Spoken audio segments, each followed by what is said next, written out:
يا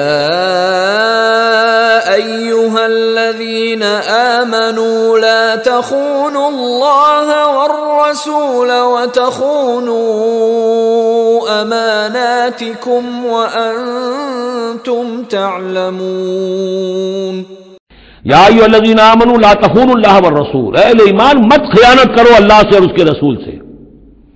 ایمان کا دم بھرنا اور پھر اس کے دین کو، اللہ کے دین کو مغلوب دیکھ کر بھی اپنے دھندے، اپنے کاروبار، اپنی جائیداد، اپنی ملازمت، اپنا پروفیشن، اسی چکر میں لگے رہنا، اس سے بڑی خیانت کیا ہوگی؟ بے وفائی ہے، غداری ہے، خیانت ہے۔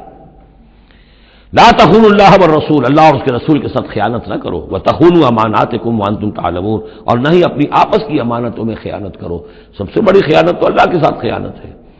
سب سے بڑی وہ امانت جو اللہ نے اپنی روح تم میں پھونکی ہے، اس کا حق اگر تم ادا نہیں کر رہے ہو تو سب سے بڑی خیانت یہ ہے، جس کو کہ فرمایا گیا ہے سورہ احزاب میں، ہم نے آسمانوں پر، زمین پر، پہاڑوں پر پیش کی، ان عرضنا الامانۃ علی السماوات والارض والجبال فابین ان یحملنها واشفقن منها وحملها الانسان۔